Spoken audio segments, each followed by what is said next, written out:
Post. Hello. Welcome, my friends, to the Far Post podcast presented by Massachusetts 250. And as is tradition, every time we have a new intro put together for the podcast, neither of us, Cathal, had heard that before this very moment. It was pretty special. I'm going to be honest. I didn't feel like there was enough Jeff Lemieux in there, but we'll get enough Jeff Lemieux in the show, I think. Probably. I'll do my part. Yeah. Well, look, we're so excited to be back. We're really excited that the brand new presenting sponsor of the Far Post podcast is the Massachusetts 250 campaign, commemorating a history of possibility. Yeah, you can give a round of applause for that for sure. Yeah. Plan your revolutionary weekend at Massachusetts250.org. We figured, you know what? It's the 250th anniversary of the American Revolution. It's the 30th anniversary season of the New England Revolution. It's a perfect fit. It makes sense. I like synergy. Yeah. I really like that. Yeah.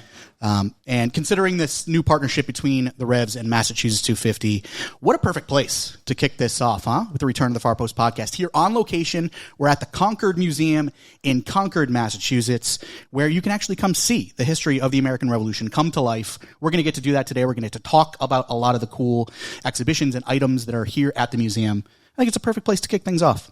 It's gorgeous. Yeah, it really is. I had a little walk around, a sneaky walk around before we started. You did. You cheated a little bit, but it's good. You gave yourself a background. I cheated a little bit. I checked out the 1819 room up there, the April 19 room. It's unbelievable. Yeah, I'm excited about that. We're going to talk about all that stuff. We have so many exciting guests on today's show, so we really don't have a lot of time to get too sidetracked. Understood. That's mostly for you. Understood. That's we get a little sidetracked. Yep. That's sort of the beauty of the podcast. I'll be in my best behavior. But we're going to try to roll through our guests since they really are the stars of the show. We are going to have on Concord Museum Curator David Wood. He's going to join us to talk about some of the incredible items that we have here on display at the Concord Museum, including one absolutely incredible item that relates to Paul Revere's Midnight Ride. I don't want to give anything away, but if you think about Paul Revere's Midnight Ride and what might be a cool kind of item from that, you're probably on the right track. It is incredible. We're going to tie that into the Revs. We're going to be joined by Monty Rodrigues, who I'm sure many of our listeners are well aware of. He's an early member of the New England Revolution's first ever supporters group, the Midnight Riders. He's going to talk about their history a little bit and supporter culture in general. And then to close out the show, we're going to be joined by one of the current leaders of the Revolution, Revs left back, Will Sands. He's going to be joining us as well. So a lot to get to. So we're going to move pretty quickly, but real quick introductions as well. I'm Jeff Lemieux. Oh, I'm glad we kept the boo. Nice. Yeah, I mean, we couldn't not. Nice. It's been a while. I got through 2.5 years of my life. I didn't know how much I missed that until just now. Yeah, I forgot how hurtful it was until just now. Yeah. And I'm right back there. You know how you're able to get yourself out of those places? Suppressed memories, yeah. 2.5 years later, 1 5-second soundbite. Flooding back. You're right back there. Sorry, it's not your fault. Yeah, I appreciate that. I'm here with Cathal Conlon. Hello. You could tell over the course of the past 2.5 years, I finally learned how to pronounce your name. You've been working on that for years. Yeah. The first 16 years you knew me, you couldn't pronounce it, and the last 2 were good. That's what I spent the past 2.5 years sitting alone in my cubicle pronouncing your name over and over well again. Well done. I'm proud of you. I got a lot of weird looks from everybody around the office, but I'm proud of you. Got there. It's great to be back. We've got our producer, Jason Dalrymple. Hello. Do you know when our last show was? How long it's been since we recorded a Far Post podcast? 84 years. It was close to 84 years ago. Our last show was May 5th, 2022. Ooh. It's been more than 1,000 days. Oh, that's terrible. 1,000 of the poor longest people. days of my life. I know, really. It's been a long time. Look, I guess I have had people ask, whatever happened to the Far Post podcast. Yeah. The fact is, it's sort of, we all have different roles within the organization, different things we're doing. Not everybody on the show's primary job is content. Mine is. But you have other stuff to do. Don't blame it on me. Man. You were in a contract dispute. You wouldn't do the show. Let's just tell the people what it is. I don't want you held out for more money, and good for you. You finally got it. But yeah. Let's just be honest. I wanted $1, and finally got it. Yeah, you got it. Good job. But it became somewhat difficult to get everybody together on a weekly basis. So we said, you know what? Let's bring the podcast back with a new format. So that's what we're going to do for the 30th anniversary season. Shows are going to be a little bit more evergreen. They're not going to be so time sensitive. It's not going to be a case where we're talking too much about sort of current events and current form, where if you don't listen to the show within 2 or 3 days, it's not going to be relevant anymore. We're going to focus pretty heavily on the 30th anniversary season of the Revs, some of the fun stories and characters of the first 29 seasons of the team, And then that way the show will be a little bit more evergreen and I think relevant to the 30th anniversary season. The good news is, in terms of people on the show to talk about it, this is season 18 for me. It's season 20 Season for 20 you. for me, yeah. 20 for me as well. 20 for Jason. So we've got stories. Yeah. We're Not all suitable for the show, but we've got stories. Some of them we just, those are conversations to have amongst ourselves in the office, but some of them we'll be able to have on the podcast. Yeah, good job, Jason, setting the tone with the new intro. Thank you. Nice memories there. Lots of walks down memory lane. Yeah, no, there's a bunch more in a Dropbox folder somewhere too, so we'll get those out. We're going to have a lot of fun Revolution stuff to talk about, but to start, I do want to focus a little bit on our new presenting sponsor, Massachusetts 250. So the first thing that we're going to do today, we're going to kick off today's guest with a quick word from Sarah Stanton, if Sarah wants to come up and join us. Sarah is the Undersecretary of Economic Strategies at the Executive Office of Economic Development. I hope I got that right. That's an impressive It was title. a lot of words. I did read them off the paper, but hopefully that was correct. It was correct. I'm so glad I was not booed when I came to sit up here. That feels like a win for me. That's only for Jeff. Okay, fair enough. Exclusive. Thank you guys so much for having us today. We're so proud at the Mass Office of Travel and Tourism, part of the Healy-Driscoll administration, to be a signature sponsor for the Far Post podcast. I did not realize you guys had such a sabbatical, so it feels good to be on the other side of your sojourn. Massachusetts 250 is a cross-secretariat collaboration highlighting stories, celebrating Massachusetts' rich history, and commemorating these important revolutionary moments, many of which are memorialized in this building. I'm a Concord resident, so I'm personally very happy to be here at the Concord Museum, which is a real treasure in the Commonwealth. We have so many things taking place over the next year and a half. At Massachusetts 250, visitors, residents, Revolution soccer enthusiasts can learn about what we're celebrating for the next year and a half and all of our attractions, planning your own revolutionary weekend. In addition to our big signature events like the battles in Lexington and Concord, which is coming up in 45 days, 43 days, not that anyone's counting, but soon. We also are highlighting lesser known stories and celebrating the Commonwealth across the board. So you can follow us on social media at MA250, or you can sign up for our newsletter at massachusetts250.org. So thank you guys so much for having us here today. Looking forward to the conversation. Yeah, of course. Thank you so much for joining us and for having us here today and letting us be a part of the Massachusetts 250 celebration. We're looking forward all season to continuing to highlight some of the important dates and museums and exhibitions and everything that everybody can see throughout the state of Massachusetts. So, Sarah, thank you so much for giving us a little bit of background. Thank you, guys. And you never have to worry. We'll never boo you on the Far Post podcast. I take that heat. That's why I feel like if you do, I've really earned it. So I'm going to hope that moment doesn't happen, but I appreciate the head. If I can be that human shield. Yes, thank you. That's what I'm here for. Thank you so much. Thank you, Sarah. Appreciate it. Well, I think that's a great way to kick things off and get a little bit of general background. And now let's continue to talk about MA250. We're going to continue to talk about MA250 throughout the year, but one of the locations celebrating is, of course, here in Concord, Massachusetts, of Lexington and Concord fame. Yeah, that Concord. I know that's what you were thinking. Right now, what I want to do is get the show really started by bringing on David Wood. He's the curator here at the Concord Museum. He's going to tell us about a lot of the exciting pieces that people can see here. Is David... There's David. You're right up front. I should have been able to find you right there. David, thanks so much for joining us. We really appreciate it. Thank you for having me here. This is exciting. I enjoy this. We're incredibly excited, and I think what a perfect person to be here to tell us all about the exhibits and items that people can come out and see here at the Concord Museum. So first of all, David, how long have you been here at the Concord Museum? 40 years. So I'm 10 years older than the Revolution. That's fair. That's how I guess that I'm also 10 years older than the Revolution. I'm going to start telling people that. When people ask me, how old are you? I'll say, 10 years older than the Revolution. It's a good way to phrase that.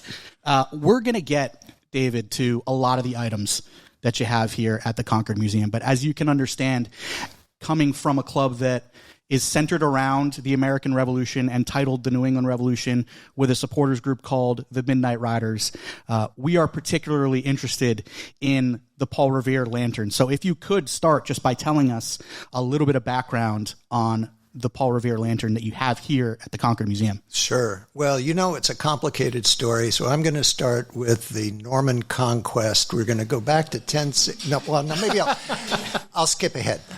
It's a podcast. We got time. So you're talking about the lantern. Yes. And the lantern is it's a linchpin.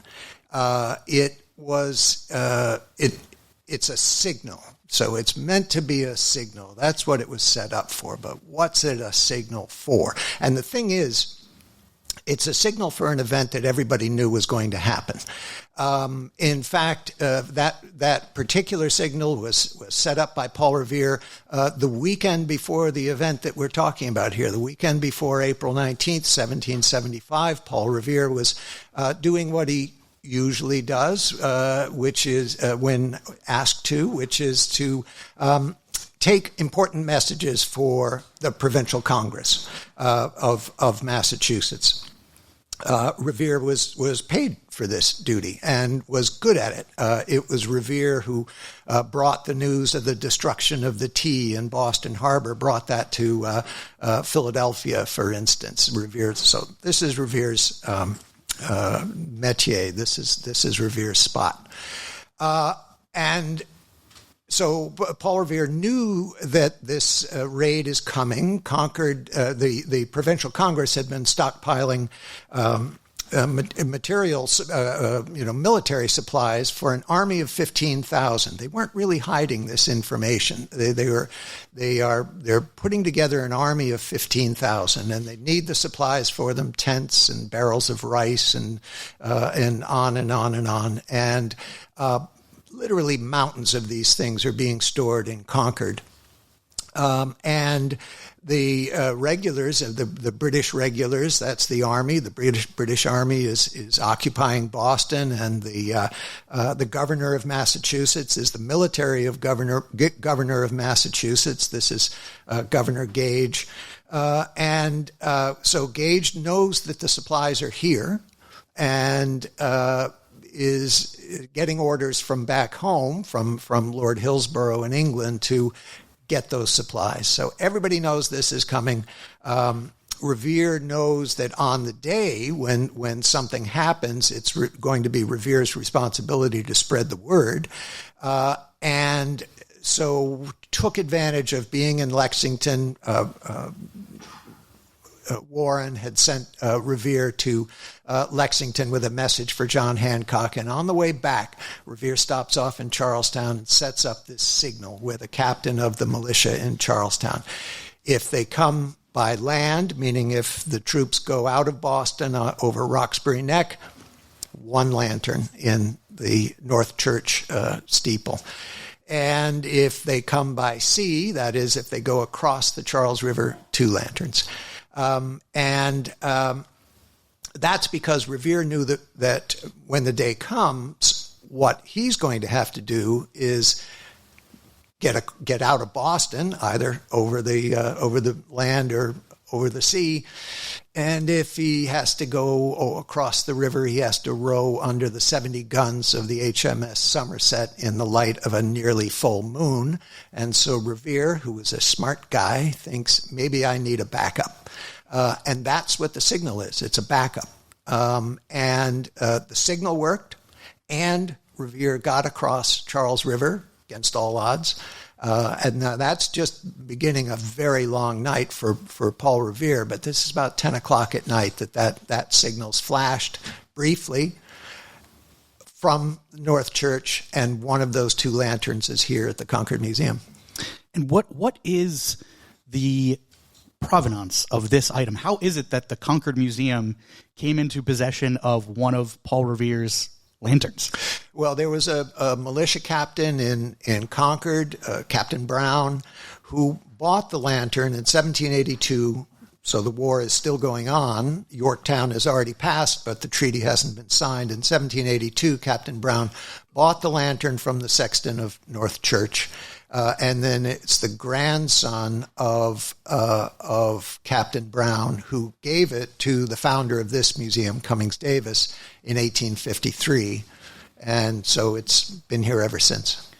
It's an incredible piece of history to have here, especially for, I think, fans of the New England Revolution and supporters who might be part of the Midnight Riders, to think that one of the actual lanterns used to signal Paul Revere's Midnight Ride is here in Concord at the museum. In terms of, I obviously not going to know nearly as much about this. I would think in terms of Revolutionary War era items that are here in Massachusetts on display at museums for people to come visit, this has to be, at least I would consider, and I would think you might consider, one of the cooler items that people are able to come actually see in person. I entirely agree, and we use it as the centerpiece of a 1,000-square-foot gallery dedicated solely to the topic of what happened on April 19th. And I think that item is enough to bring people, a lot of people, to the museum to check it out. I can't wait until we're done recording so I can go check it out. I know, Cathal, you got a chance to already go upstairs and take a quick peek. But once people have been drawn in by Paul Revere's lantern, what are some of the other items here on display at the museum, maybe that might particularly relate to April 19th, 1775, or really anything else you have at the museum? Right. Well, with respect to the 19th, in that gallery that that shares space with the lantern, there, among other things, there are 5 powder horns that were at the North Bridge on that day, which is amazing. That's about 1% of all the powder horns that could possibly have been there, and they're here. So that's pretty cool. But it goes on and on from there. In fact, we have enough of a collection that gallery narrates almost minute by minute the events of that day, using our collection as the signposts along the way. So there are literally some of the supplies that were stored here. They're there on view. These are the supplies that brought the regulars out to Concord, that made it necessary for the midnight ride. There are, there's the clock from Buckman Tavern that was ticking at midnight while the Lexington militia was waiting for the regulars to come. They knew they were coming. There were some delays. They're waiting, listening to this clock tick. Well, that clock is up there, still ticking.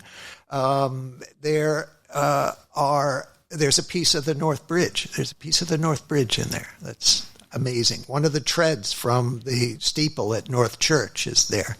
Muskets that were at the North Bridge.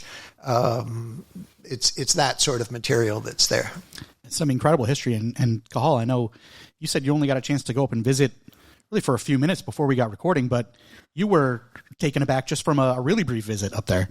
Oh, no question. It's really incredible. To the lantern front and center when you walk in, but then to make your way around the room, and the digital display sort of laying out the midnight ride and the movement of the troops is it's really clever, really impactful. So we took a London map of 1775, the DaCosta map, that shows what happened on April 19th, and it's accurate, it's good, and we digitized that, and it's a like informatics presentation showing what the routes are, when the various towns in Massachusetts got the alarm, and when they sent their militia and Minutemen to the spot, because as soon as that alarm went out, everybody knew what that meant. Everybody responded instantly.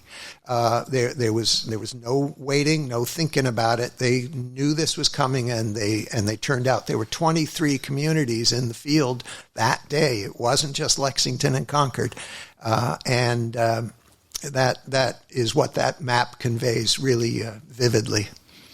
Well, and since obviously being New England Revolution employees, we're always going to try to bring it back to the New England Revolution. And as someone who's sort of embroiled in this history all day, every day, how cool is it for you that the team, the soccer team, the professional soccer team in this area, when they were coming up with a name and they were talking about all these different ways to sort of encapsulate the history of the region, they said, we want our team name to be the New England Revolution. We want our supporters group going to name themselves the Midnight Riders.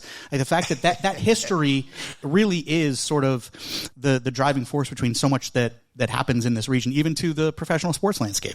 It's legitimate to think of the revolution at that moment, April 19th, as the New England Revolution. But what the Continental Congress in Philadelphia said to General Gage in Boston, all of America is behind Boston in this affair. So it's a New England Revolution at the beginning, but it's the revolution with a capital R.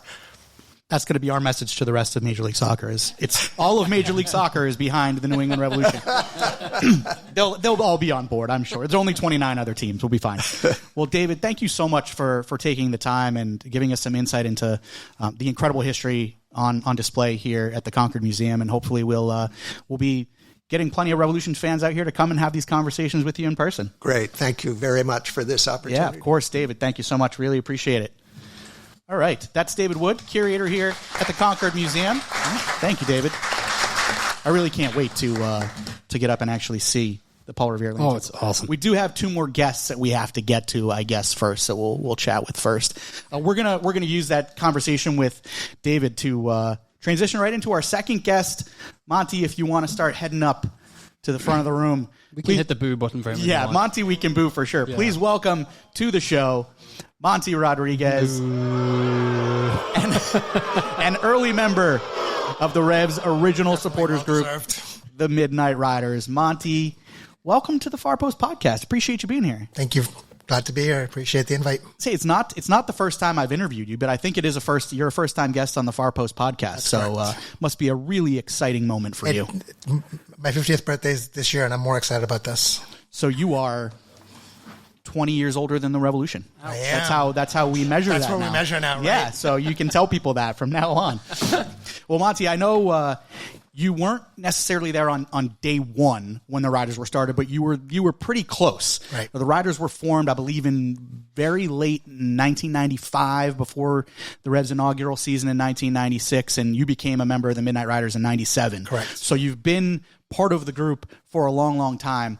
I know you're not going to know every bit of history with the Riders, but sort of take us back to those early days and just give us a little bit of background on what you remember about the early days in the Midnight Riders, sort of the formation of the Riders, and really how it became the phenomenon that it is now. Right. So, if I'm not mistaken, I think the Riders actually were named before the Revs had a name. I think we knew there was going to be a Boston team, but we were the first ones to come up with the name. We were the first official supporters group in the country, and still exist. It was a group of about 15 guys. I got some notes from my buddy Evan Whitney you guys might remember him. Mm-hmm.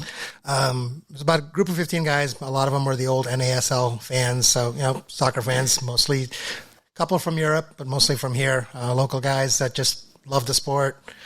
The World Cup kind of energized the base here, and so when the conversations happened that we were going to have a team, these guys started to get together. They got together in December '95. They had meetings in January and February. Started to involve the team. Got the name, and I couldn't find how they got the name, but got the name set, decided where they were going to be in the stadium, called it the Fort, got along with Brian O'Donovan, and, it was Craig came along at that time, I think, or was he after? A little after. So I think that was kind of the establishment of how the Riders got going, and it was the purpose was to be an independent supporters group. We still are very proud of that part. And it was not just to have a group of people together to cheer. It's also trying to establish some kind of best methods on how to deal with the team, how other supporters that might not be, how other fans who might not be supporters can still rely on us if they have issues. And it was just to be a community for soccer fans in the New England area. So if the Riders were potentially named before the Revolution, could the Riders argue that they actually led the Revs down the path to the Riders don't argue. The Riders never argue. We were just having that conversation, and it might be correct. Wow. Yeah, I think you should absolutely claim that, because I can't disprove it. So as long as you just claim that as fact, I think you can say, the Midnight Riders were first, and then the Revolution was named because of the Midnight Riders. Yeah, I like that. Makes sense. What we were just talking with David about all of the items on display here at the Concord Museum, and see that the centerpiece item being Paul Revere's lantern. I mean, for someone who's been part of a supporters group called the Midnight Riders for close to 30 years at this point, what's it like for you to know that item is here you're in the presence of one of Paul Revere's lanterns? It's really cool. We actually have, I think you guys might know this too, but we have a trophy that we started about a decade ago, I think now, called the Samuel Prescott Award for the best, the person who goes above and beyond as a Midnight Rider, who was another lantern rider. So it's really cool to have that kind of attachment.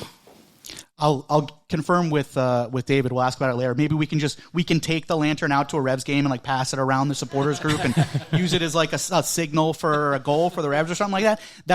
I'm just throwing out ideas. If we're using it for a goal this year, then don't bother. Oh man, I kind of set us up for that. You forgot the word supporter in your group's name. Oh, wow.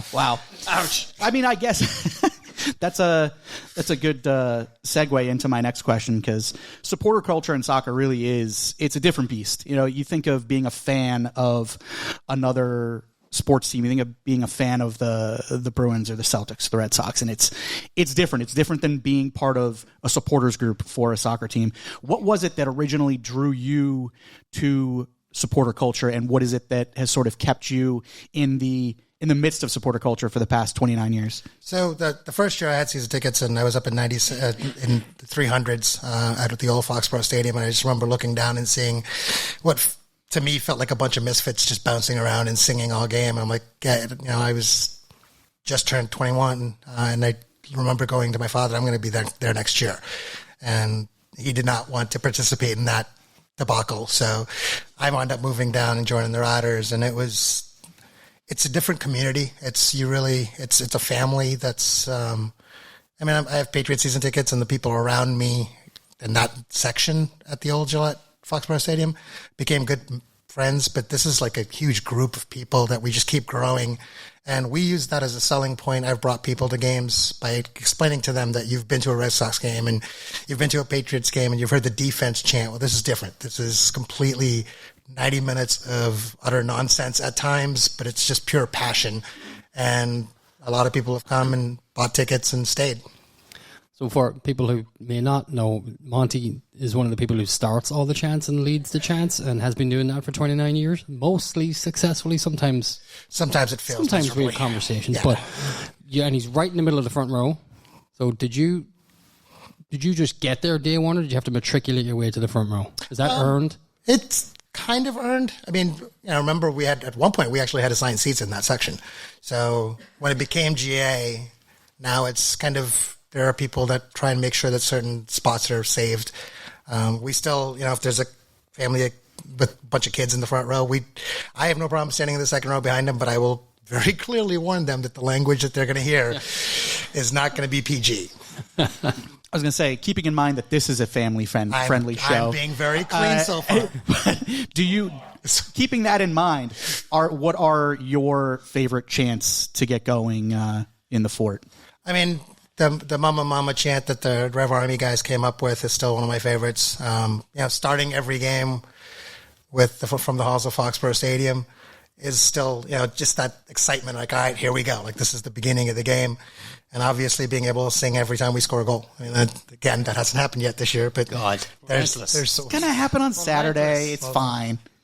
But that's you want that celebration, and the sport is built on that 1 or 2 goals a game generally, and you want to have that celebration. That's what gives everybody that passion. You see, just turn around and you're looking at the smiling faces. And I remember Red Bull game down in Jersey in the 2014 playoffs, and 1,300 of us or whatever it was, and just the faces I saw around me, like, it was astounding.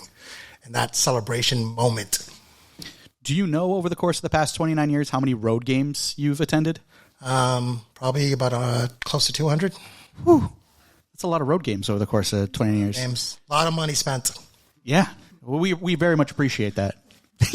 Do you have any chants that you can claim as your own? Or were you the originator of any of the chants? The ones that I could probably claim as my own, I don't think you want to. Fair. Those are the ones we can't talk about. That's fair. Yeah.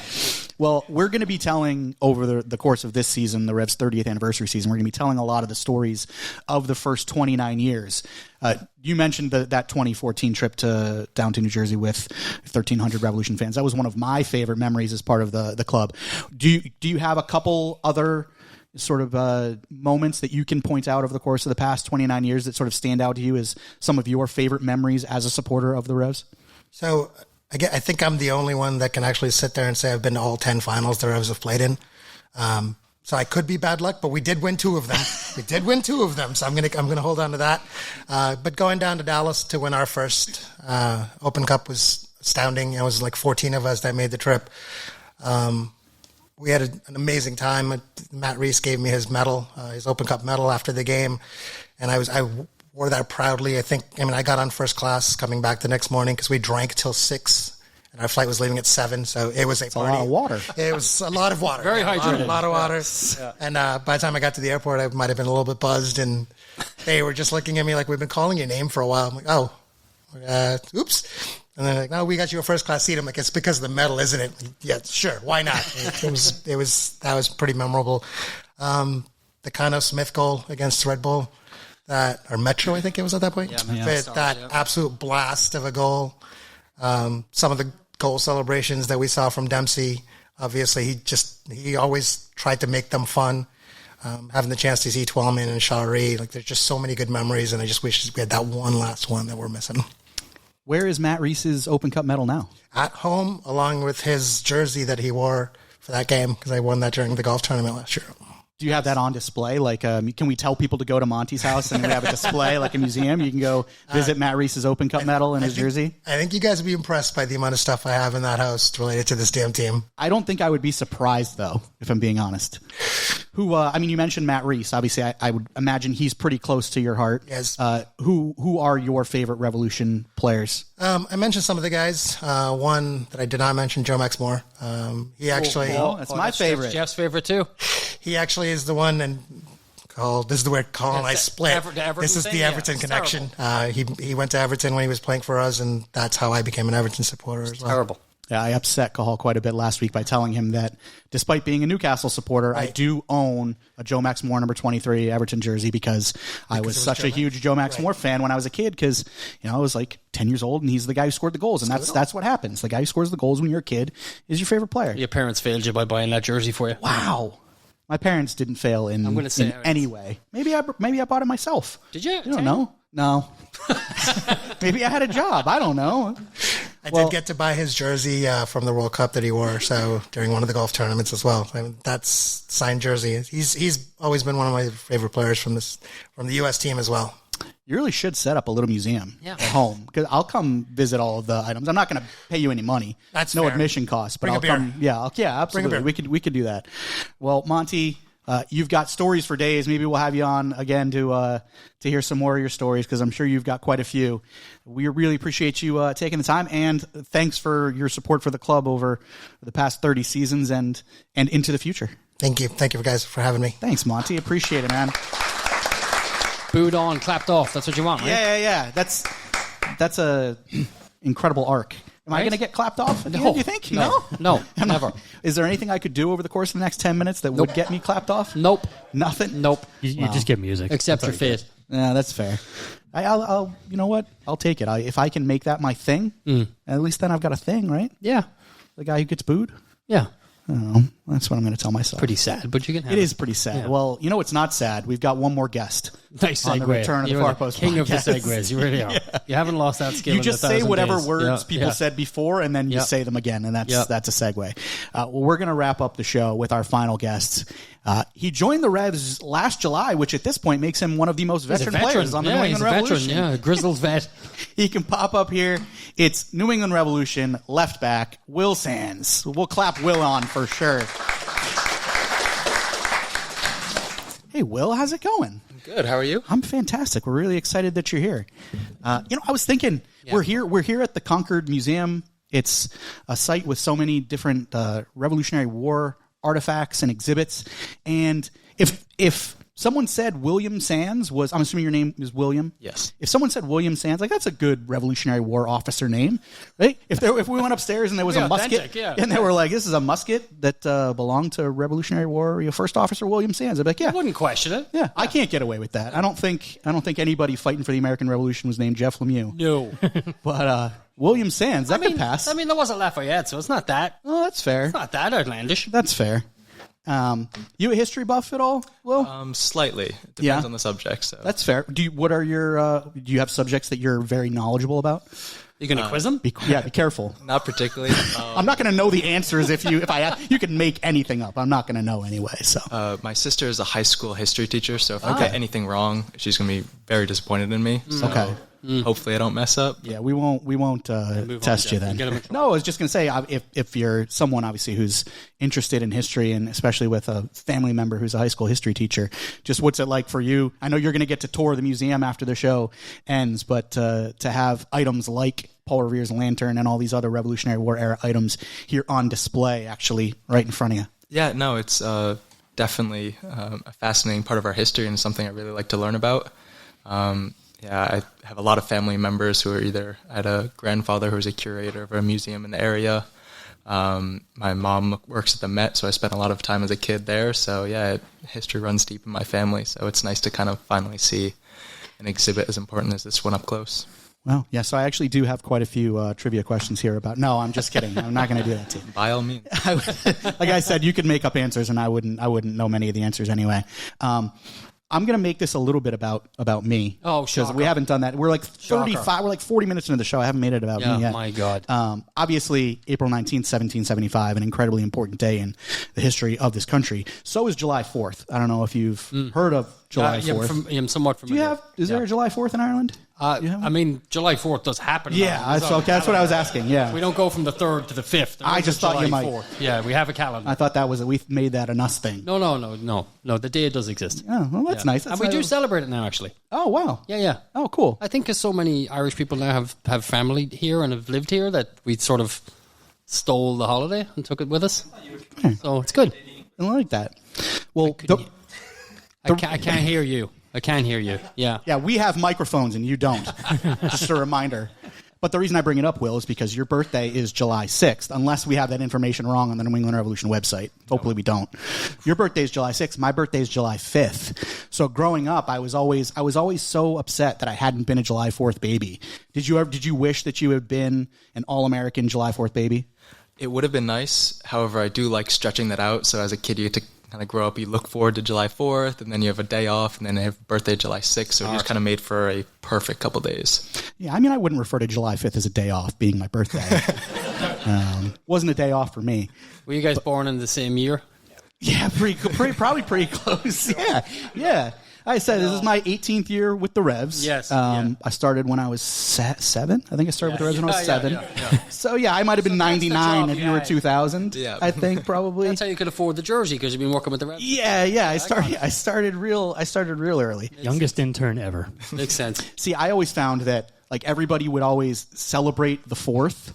And then on the 5th, when I was like, let's go out for my birthday, everyone was like, we're tired from the 4th. No. And then they were ready to go probably by the 6th. That's probably what happened for you. Yeah, I think so. I think you needed a little bit of time in between. Yeah. Are you making the argument that your birthday should be more important than America's? Is that the debate we're having? I'm not sure it's an argument. It might, I don't know. I'm not going to make the argument here at the Concord Museum. It's a bold strategy. Well, Will, we mentioned you arrived last July to the Revs, which at this point with 15 new signings on the Revs this year, you are one of the more veteran players on this team. But I'd imagine it's not the easiest thing in the world to, in the middle of a season, when everyone in the locker room, all of the players, all of the staff, they all know each other. All of a sudden, you're the new guy in the locker room one day, just sort of thrust into this new environment. How much more settled do you feel at this point now, 7-8 months later, having had a chance to settle in last season, be with the group in preseason, as opposed to that day one when you walked into the locker room last July and all of a sudden it's like, who's this guy? Yep. It feels a little bit better. Definitely settled in more. As you did say, there's a lot of turnover, so I think it just takes a little bit of time for everyone to get used to one another. I was very thankful when I came last year. The entire team made me feel incredibly at home. and I knew a lot of them beforehand, so it wasn't a jarring kind of re-entry. But I think given the extra 6 months and then you have preseason, and it just makes it feel much more comfortable going into this year. I feel like a lot of guys always talk about the welcoming environment in the Revs locker room. And I mean, I know you wouldn't have a ton of experience with other pro teams. You were with Columbus, obviously, and before that it was the college career. But is it unusual? Is the Revolution locker room unusually welcoming? Have you found it's like, it feels like every new guy who comes into that locker room is like, you know what, I wasn't expecting it to be as welcoming as it is, because it's pro sports. Like, it can be cutthroat. I understand guys can feel like, well, there's a new guy in the locker room, they're coming for my job, all this kind of stuff. Like, but it seems like all the guys talk about the Revs locker room being so welcoming. Yeah, I think it is a common theme across pro sports. You always try to find something in common. However, I will say some of the players that the Revs have had in recent years have been some of the nicest people I've ever met. So I think there's a little bit of both to that statement. What kind of approach do you take when you join a locker room mid-season? Like, do you wait to sort of, because it feels like we've seen a ton of personality this preseason, at least in my experience. Last year, obviously, maybe a little more quiet, a little more reserved, maybe take a little bit of a back seat, and then sort of let the personality come out the next season. Like, do you try to sort of wait to announce yourself a little bit in that scenario? Yes, I am definitely one of the latter. Some people walk in the locker room and they're there. They've been there for 5 minutes already. I am definitely not one of those people. So, yeah, I think especially I feel more comfortable now considering I've had the 6 months to settle in, because I was not saying much in those first 6 months. Which guys in the Revolution locker room are the ones who've already been there for 5 minutes before they've walked in? That's a good question. How about the guy sitting over there? You just say Peyton. He's right there. That's an easy answer. Peyton is an extremely easy answer. Yeah, you don't see that often from someone his age, but he walks the walk. I will say that. So. Tell people how old is Peyton? 17? Are you even 17 yet? 17 years old at this point? 17 years old playing professional sports. I mean, I worked for the Revs when I was 7, so it's not like that big a deal for me. Yeah, it's all relative. By the time I was 17, I was a 10-year vet of the Revs front office. Yeah, you're doing okay. But it is pretty impressive to be 17 playing professional sports. Well, you have previous experience with Coach Porter. Mm-hmm. Is there any difference with Columbus Coach Porter and New England Coach Porter? I wouldn't say so. He's strict, or he sticks to his philosophies, no matter the situation. I think he has adapted a little bit to the personnel we've had, because it's not the same that we had in Columbus. However, in terms of fundamental philosophies, it's pretty similar. And I mean, they spent this offseason obviously reshaping a lot of the roster, but what a lot of the guys talked about this preseason, and maybe this has a little bit something to do with the fact that it is such a welcoming group, but so many guys talked about how they knew chemistry was going to build throughout preseason, and eventually a new group of players is going to come together and start to click. But most of the guys and Caleb all said that it clicked in terms of that chemistry a little quicker than they thought it was going to. Like, did you feel that group come together quickly, considering really 6 weeks ago it was a group of guys who largely didn't really know each other? Yep. I think there obviously is still ways to go. However, it's because we brought in so many new players that had such similar kind of mindsets towards the game. Like, everyone's willing to work for one another. So there might be kind of little inconsistencies in terms of chemistry on the field. However, since everyone's on the same wavelength, you do see it building quicker than normally what it would be. I know everyone knows, maybe not everyone. I think a lot of MLS fans know your twin brother, James, who played for New York City FC, was on loan in Germany. I know recently he suffered an unfortunate injury, so best wishes to him and his injury recovery. But you have a twin brother, James, who plays professional soccer, but maybe people don't know that you also have two sisters who played college soccer. So the Sands clan is very much a soccer family. And did that come from your parents? Like, where did the soccer heritage sort of come from in your family? As much as my dad would like to say it did come from the parents, he did not play growing up. He was a rugby player in college, but it was my oldest sister, who is now the English and history teacher. She kind of taught us all the game, and she was the one that paved the way. And so she actually went to play at Williams College and won 2 D3 national championships there. So, yeah, she definitely paved the way for the rest of us. Did you play any rugby growing up, try to follow in your dad's footsteps? I definitely did not. I did not quite have the build for it. I had the mentality, just definitely not the build. I think that's fair. Well, Will, we really appreciate you taking the time, and best of luck this weekend against the Philadelphia Union, and best of luck throughout the course of the 2025 season. Really appreciate it. Thank you for having me. Hey, thanks, Will. Appreciate it, man. It's almost time to clap me off. That's You gonna clap as I finish? No. I guess I'll just. There will be applause for the end of the show. It I just guess won't I'll be for just you. do the outro then. Don't kid yourself. All right. Well, that is going to start to wrap things up for the triumphant return of the Far Post podcast. Absolutely. Can we say that? Yes. Yeah, we're allowed to say that. Yeah. I don't know what episode it is, but it's over 350. Oh, I don't know exactly what Yeah. it is, but it's over 350. it's a lot. Well, we're so excited to be back on the Far Post podcast presented by Massachusetts 250. Thanks to everybody. Thanks to David Wood, Monty Rodrigues, Will Sands for joining us on the show today. We really appreciate it. Thanks to everyone who came out to join us here at the Concord Museum. Thanks to the Concord Museum for hosting us.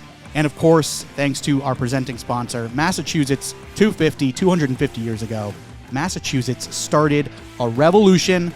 The Massachusetts 250 campaign is commemorating our first 250 throughout the state. Plan your visit at massachusetts250.org.